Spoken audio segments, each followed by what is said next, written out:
Okay, for this homework assignment, what we're trying to do is forecast the financial statements, the income statement, and the balance sheet.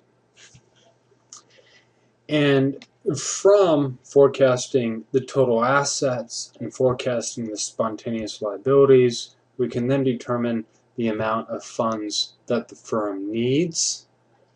And then we can use that information to complete the income statement and then complete the balance sheet. But before we get started, we have to forecast future sales. We have to forecast the sales. And then once we've forecasted the sales, we can use that information to forecast some of our assets and spontaneous liabilities. And don't forget, we're using the percent of sales method on this one. So let's first start off with forecasting the sales. Well, so far you calculated out the average growth rate in sales, and that's going to be about 9%. So I know that each year my sales are going to grow by 9%. So the way I'm going to do this is I'm going to use my last period sales times 1 plus the growth rate in sales, which is 9%.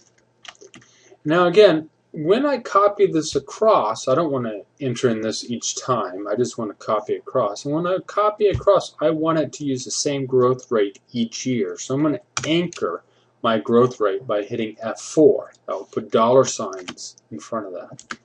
So now when I copy across, I see that for each year I'm using the prior year sales times the growth rate of 9% each period. Now let's go ahead and now calculate our cash. Now according to the percent of sales method, we take our forecasted sales, which is going to be 2011, and we multiply that by the forecasted percent of sales, which is, this case, going to be 18.79%. Again, when I copy across, I want it to always use this forecasted cash to sales ratio, so I'm going to hit F4 to anchor it. Now I hit enter. Now I have my forecasted cash, and then I'm going to copy it across, and when I do that is, again, when my cross becomes skinny at the lower right hand corner, I'm going to left click and then I'm going to drag across, and that's it.